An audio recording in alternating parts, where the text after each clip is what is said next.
We're always so focused on what God wants to do through us that sometimes we don't always pay attention to what God actually wants to do in us. And I think these seasons of exhaustion, these are all really good opportunities to seek the Lord and learn to be present to what He's doing inside of you. Welcome to the Worship Ministry Training Podcast, a monthly podcast for worship leaders who are serious about growing in their craft and calling. My name is Alex, fellow worship leader. Super stoked you're here. And if you're a new listener, I'm going to encourage you to hit that subscribe button because every single month, I'm going to give you helpful, practical guidance that you can immediately implement into your ministry. Hit that subscribe button and then go back through the past 9 years of episodes and binge listen your way to a healthier ministry. And if you're someone who is really serious about growing as a worship leader, I'm going to point you to the Worship Ministry Training Academy. What is the Academy? It's an online training platform that will give you everything you need to build a thriving worship ministry. You'll get 10 in-depth courses on topics like set building, team building, musical excellence, vocal technique, and more.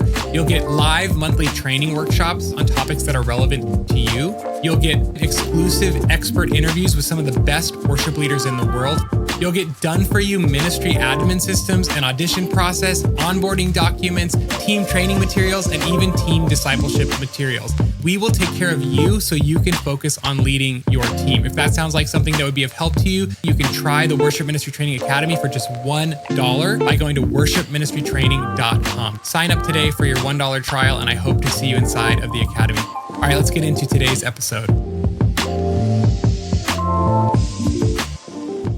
Worship leader, many of us struggle with resting well or not taking care of ourselves spiritually, mentally, emotionally, and we can get into ruts and routines and then eventually burn out and be running on fumes and running on empty. And we do not want that for you. And so in this episode, we're going to be talking about the very important topic of burnout and rest. And so I have a good friend on that I will introduce you to in a second, but I just want to encourage you, if you're feeling tired, this episode is very important and listen to the whole thing. And if you know someone in ministry who's feeling tired, please send them this episode. But with that, let me bring on my friend Josh, who I will tell you about here in a second. Hello, Josh. How you doing? Hey, Alex. I'm well. How are you? Good, man. I'm glad you're here. So I'll just introduce you, Josh, and then we'll get into this topic of burnout. So Josh runs a ministry called Likewise Worship. They run cohorts of groups of worship leaders all over the United States, multiple states. And I'll give you guys a link to where you can search to see if there's one in your state. But those cohorts gather for fellowship, for encouragement, for training. But really, the focus of Josh's ministry is on the care piece, caring for the worship leaders' spiritual well-being, their emotional well-being, and really just supporting each other through this weird thing called ministry. So, Josh, is there anything that I missed that you feel like you'd like to add?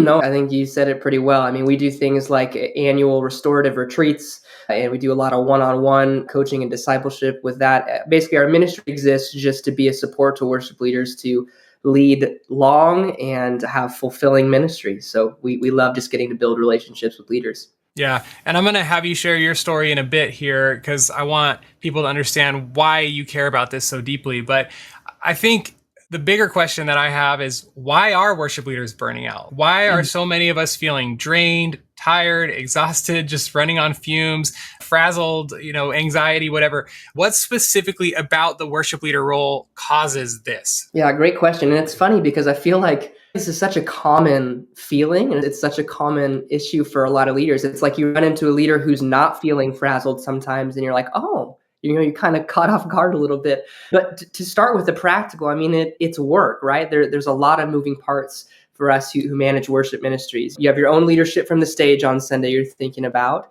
You have your leadership of your volunteer teams. That's always on your brain. And you're putting on an event every single week. Let's just name that, right? And then in addition to that, I was just talking with a friend and he made this observation that a lot of worship leaders, they end up just becoming people managers out of necessity. There's the admin part, the coordination of volunteers, staff, tech team. So there's a lot to the mental part of the role. And then you have the emotional part of the role. If you're pastoring your team and members of the congregation, you're carrying a lot of what they carry. And that's an honor and it's a privilege, but I think that exists. And I think lots of people have this misconception of worship leaders that, we just show up on Sunday, and we play our music, and then we head home and like drink coffee until next weekend. But we also have, for Sundays, we have meetings and we have appointments. And so there's definitely a decent mental load there, even if our jobs don't take 50 to 60 hours a week to complete. So I think that exists. But honestly, all of that's really just surface. I feel like when a worship leader is feeling drained or exhausted, oftentimes it has to do more with what's going on maybe underneath the hood than what their ministry output is. And I think that's really important for leaders to do that hard work of exploring that, because I think when a lot of us are feeling this way, we might be blaming the wrong thing. And if we're blaming the wrong thing, we'll spend our energy trying to fix the wrong thing.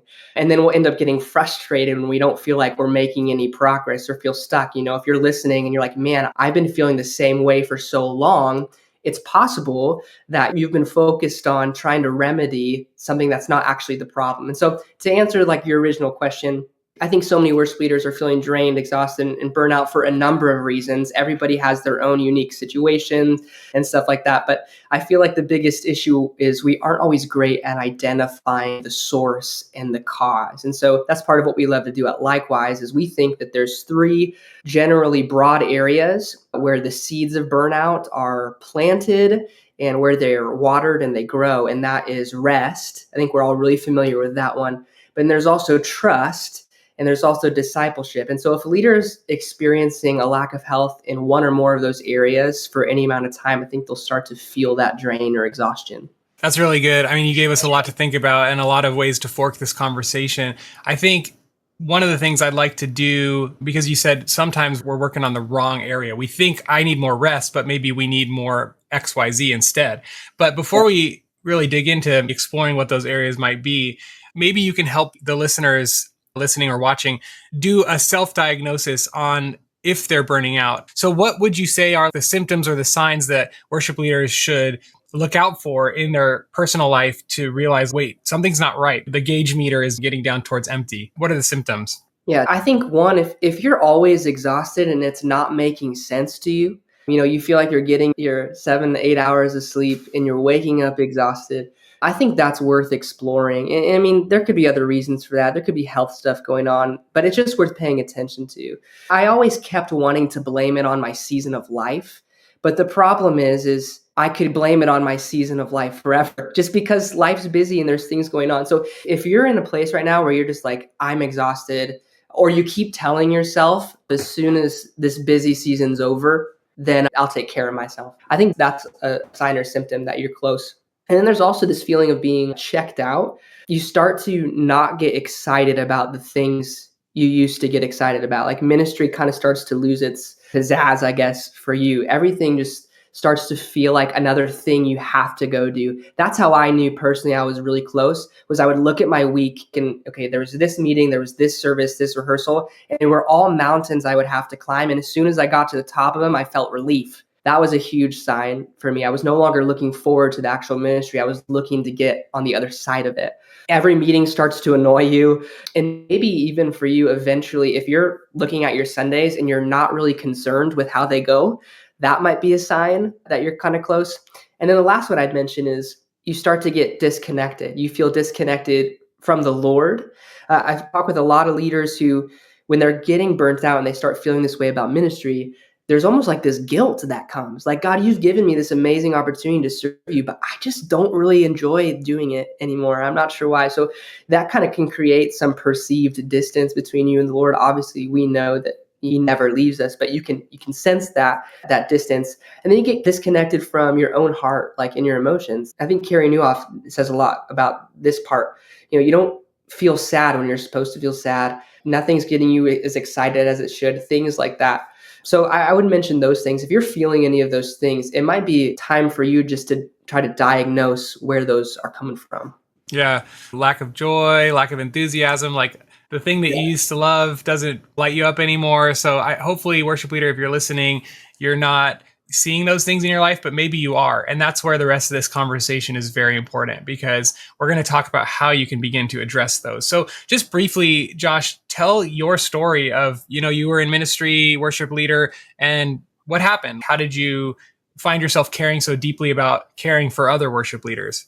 Yeah, I started leading worship the day before I turned 13. Then year after year, I just kept having opportunities. And by the time I was 14, I was leading probably 6 or 7 services, whether that was for youth or kids or whatever, a week. And so that's kind of how the journey started. Did that all the way up until college.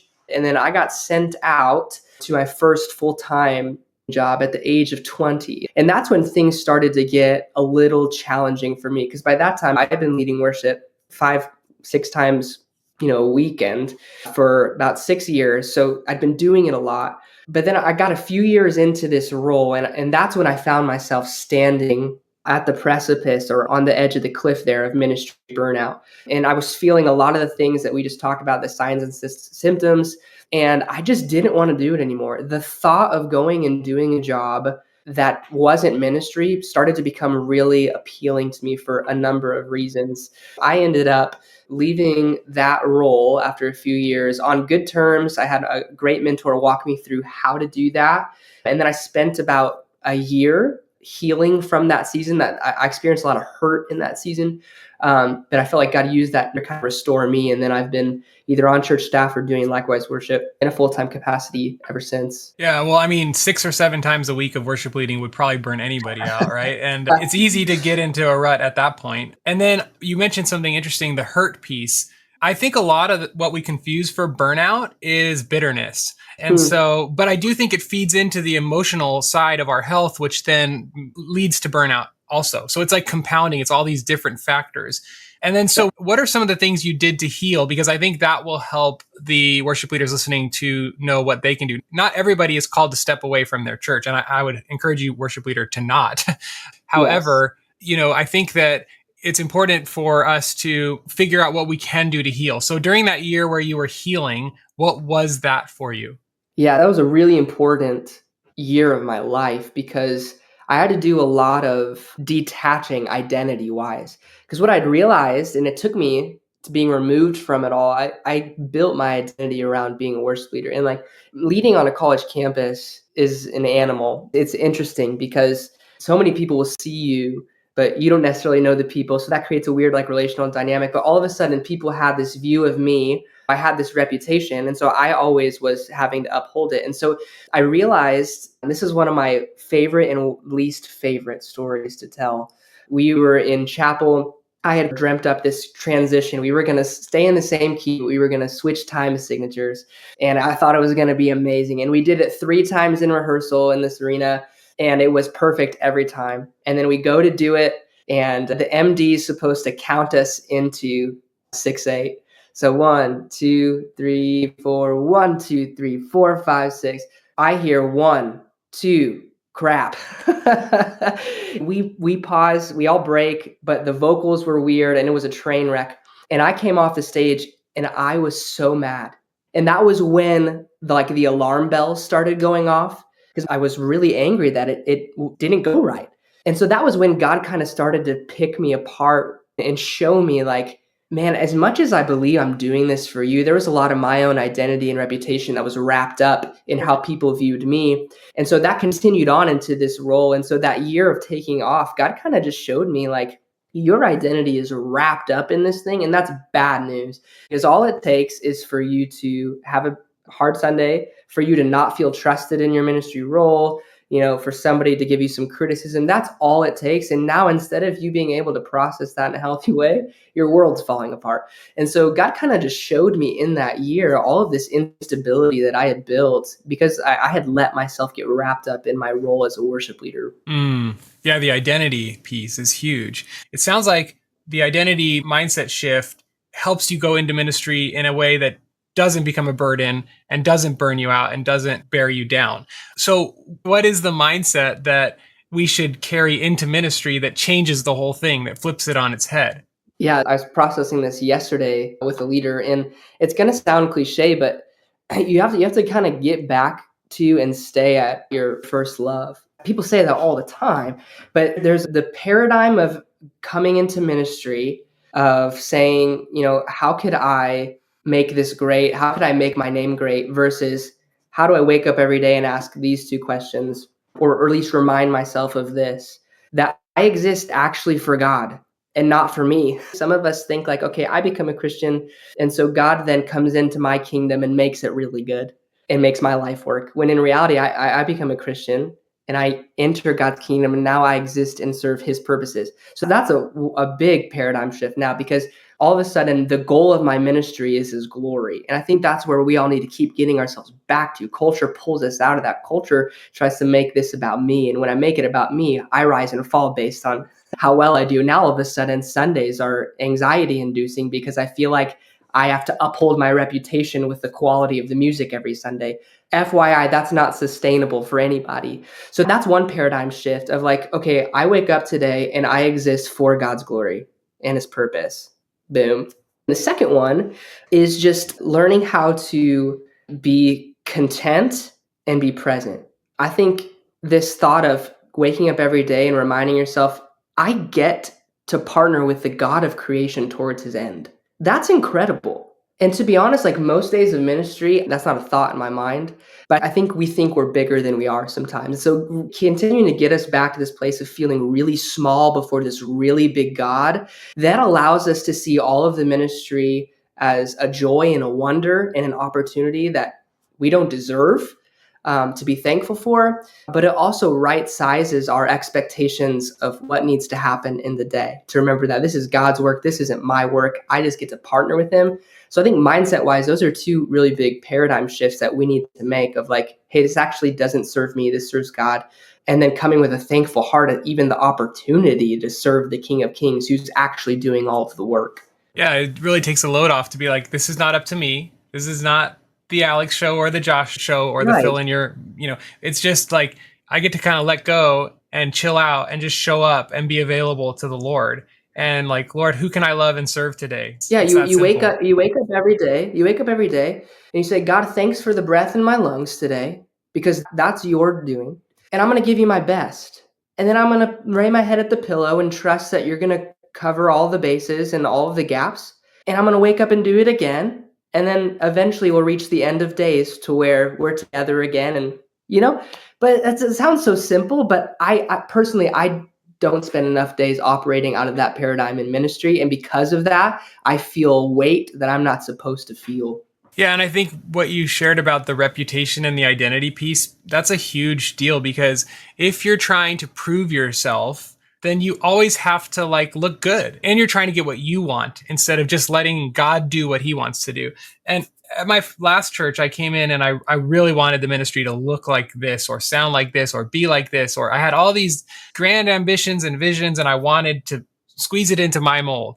At my new church, after I've chilled out a little bit, at my new church, I'm like whatever it's going to be, it's going to be. Like, who's here? Can I bring all these different people together and build something beautiful with them and let them speak into the vision? And if he has an idea and it's not what I thought, like, that's okay. Like, who cares? Mm-hmm. Like, genuinely, at the end of the day, who cares? We're going to collaborate and we're going to have fun and we're going to chill out. And that's a very different mindset. And you're right, it's a lot lighter of a load to carry. Yeah. Definitely. Ashley says, sometimes we just need to take a chill pill. Thanks, Ash. Yeah. And by the way, if you guys are watching live, we're going to be doing a Q&A at the end. So make sure you save some questions for Josh and I. Josh, talking about the mindset shift, when you see a leader who's healthy and who's operating out of the right paradigm, what does their ministry look like? What does their day-to-day feel like? Can you just describe it so that people have something to like aim at when you do see a leader who's healthy? What does that look like? I think about the healthy leaders in my life. A couple of things come to mind. There's this like fresh dependence. So they're all faith-filled. I think that's the mark of a healthy leader, because when I was unhealthy, I didn't operate in faith. Like I felt like I had to control everything, mainly for the reasons we were just talking about, because I had to make sure that I could curate my reputation or image or the sound and the quality. So there wasn't a lot of faith in that. The healthiest people I know are faith-filled, and they have this like fresh dependence on the Lord. Like they're able to wake up every day and say, okay, God, what do you want to do? And I'm up for whatever, help me do it. And then the healthiest leaders I know are resilient.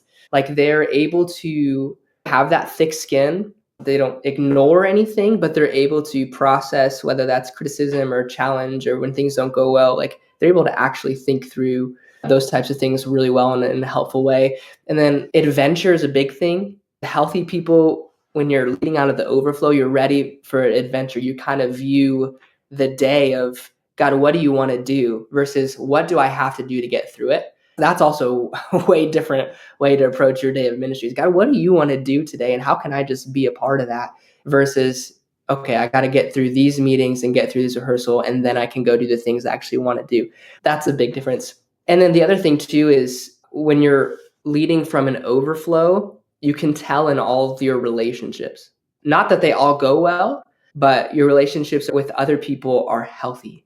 That was one big thing I noticed when I was in an unhealthy place, was that I was on edge with a lot of people and I just wanted to isolate. And I'm naturally introverted, so that's not super abnormal for me, but to an extra degree, I would lock myself in my apartment or whatever. So when your relationships are healthy, that is also a sign that you're leading out of an overflow. You have time for people. People don't feel like another thing on your to-do list. That's a good way of saying that. People don't feel like another thing on your to-do list. You actually just enjoy being with people. Yeah, it sounds like a much lighter way to live. I pray that we can all get there. Early on in the conversation, you mentioned 3 seeds of burnout. Can you talk about the Yep. 3 seeds? Because you said sometimes we're trying to fix the wrong area, Yeah. and that's not the reason we're burning out. Yeah, I kind of mentioned that if we're feeling those symptoms of burnout, the first thing we want to look at and blame in the scapegoat is always the rest piece. Like, am I working too many hours? I haven't had a weekend off. And like all those things are legitimate, and all of those things are absolutely contributors to burnout. But there's also 2 other areas that I think are worth exploring for everyone. So you have the first one, which is rest, right? What are my rhythms like? Do I keep a Sabbath? Do I have a 24-hour period where I shut everything off? Ask yourself questions like, am I able to turn ministry work off when I get home? Am I able to be present with those that I love, my family, or those that are close to me when I get home from work? Does it take a lot for me to get anxious? Like asking yourself those questions, that's so important for the rest piece. So that's worth exploring. But then outside of the rest piece, one of them is trust. And so these are questions like, do I feel trusted by my leadership? If you've been given a task and a role, do you feel like your leadership trusts you to accomplish that role? Does your philosophy of ministry match up with your church leader's philosophy of ministry? Just go back to my story real quick. That was actually the biggest one for me. I was leading 5 times a week for years. I don't think that's what took me to the edge of burnout. What took me to the edge of burnout was I had been given this worship team to shepherd, this congregation to shepherd musically, but I wasn't allowed to do it in the way that I felt like God was calling me to do it. And that's a whole nother conversation. But for me, it was actually this trust piece that was grinding me. It was a slow grind over and over again. I was questioning my own theology because I was kind of at a disagreement with the pastor, but I really trusted him. He's an amazing Bible teacher. So I was coming to terms with all these convictions that I had. So asking those questions about trust. And then, are you trustworthy? Does your volunteer team trust you? That could be a source of friction over time that could lead to burnout. So you have rest, you have trust, and then you have discipleship. I hope not, but I would assume a lot of you will relate with this. When there's struggle in your life, whether that's sin or whatever it is, you're not entirely sure who you can trust to go and talk to about that. And we've talked with so many leaders who, however big or small or grown this issue in their life has become, they have to get up on Sunday mornings and live up to how everybody sees them. And so it just creates in us this temptation to just bury things inside of us. And so you might be rested, you might feel totally trusted, but you know there's something in your heart that needs to come out and worked out with somebody, but you don't know how to do it. That's going to cause burnout over time when there's a disconnect between who you are on stage and who you are off stage. Another thing in this realm of discipleship is, do you sit with the Lord every day? Are you in his word every day?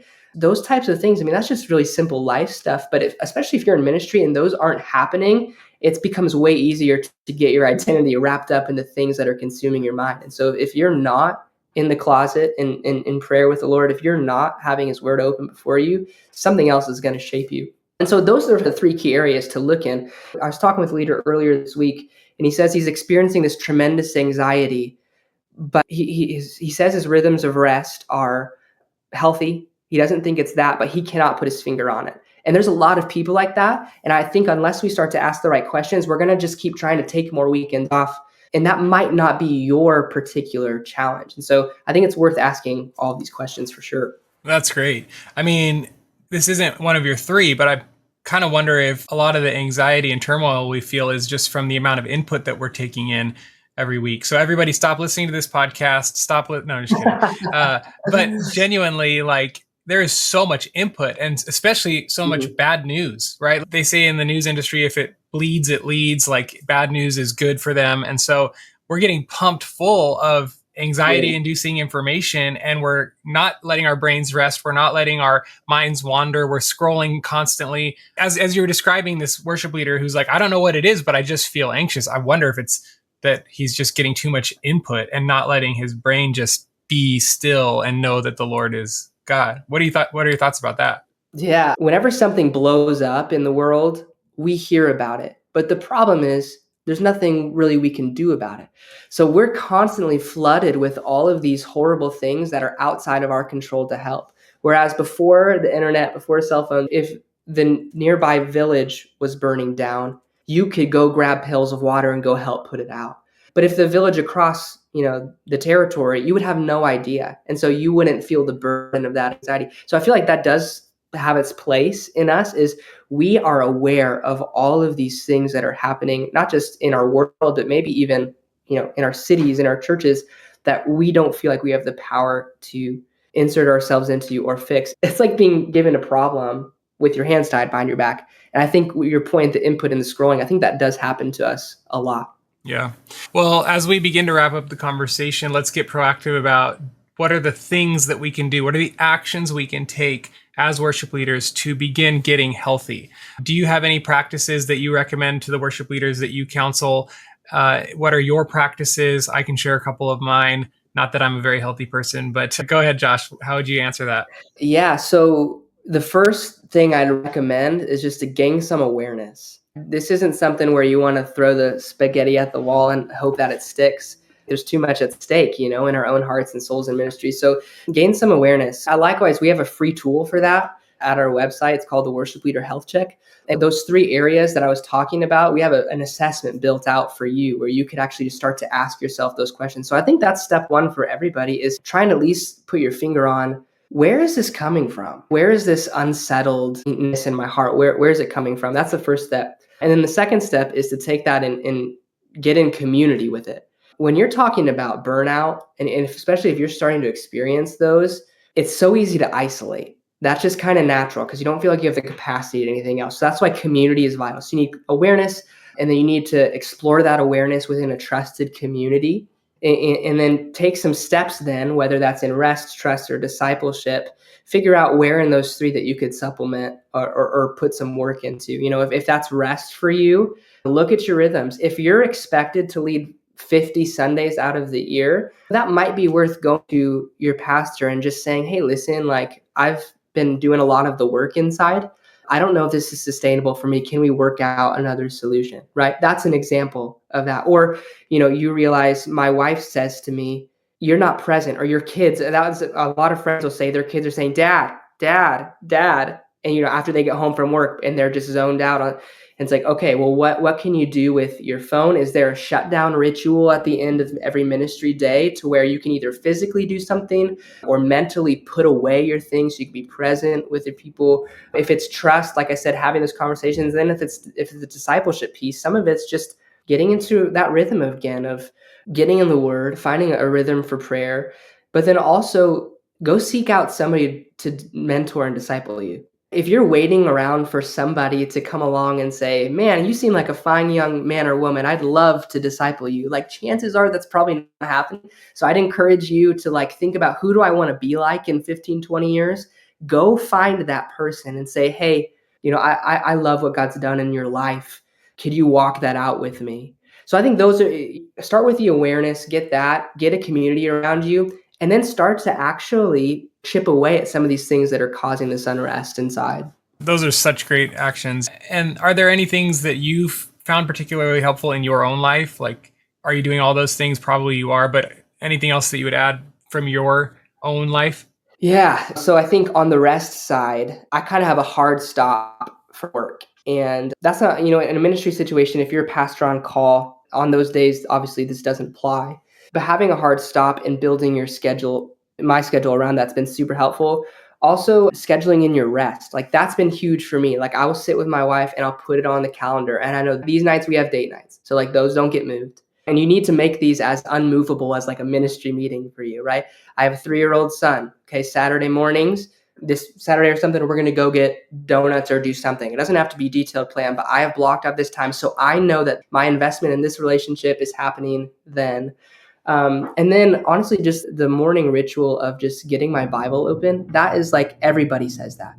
But how many of us do that? For me, like I struggle to do it, especially with 2 young kids, 3 and 1.5, baby. My 1.5-year-old daughter was up 4 times the other night, and I did not want to get up at 6:10, do my thing and get in the word, but just getting the Bible open and getting your mind wrapped around who God is and what he wants to do for you today. Like that's a huge practice. So that's been huge for me. Those 2 things came to mind. Hear this too. This isn't one size fits all for everybody. That's why in community is important for you, not just to have these things floating around in your head, but get them out with people that know you well, that can say, I don't think you'll actually be able to do that, or this seems like it fits how you're wired. So I think that's really important.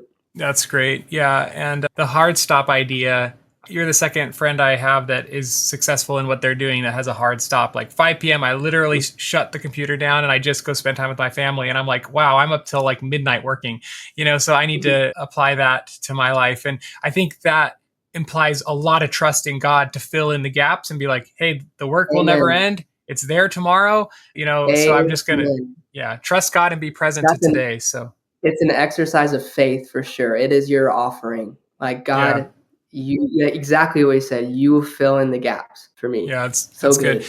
A couple final thoughts from me, and then I'd like you to tell us about Likewise and where people can plug in, and maybe you have groups in their states and stuff. So we'll share with them how they can find those groups.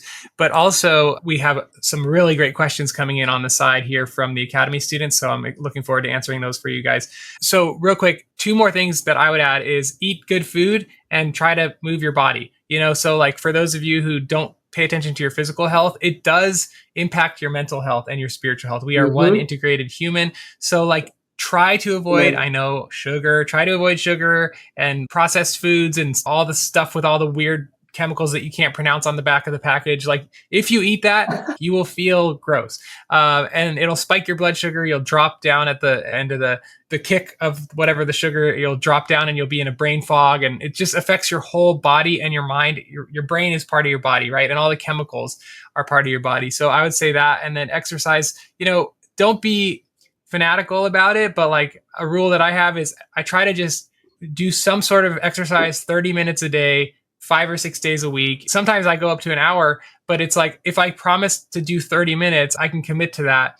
And the goal is just to be a little bit sweaty and a little bit out of breath at the end of it. And so I think if you do those 2 things, that can also help your overall health, including your mental health and spiritual health. So the more studies that come out, the more we realize that actually like sleep and deep sleep for your body and your mental well-being, it's actually more important. If you had to choose between sleep and exercise, sleep actually is more important for you.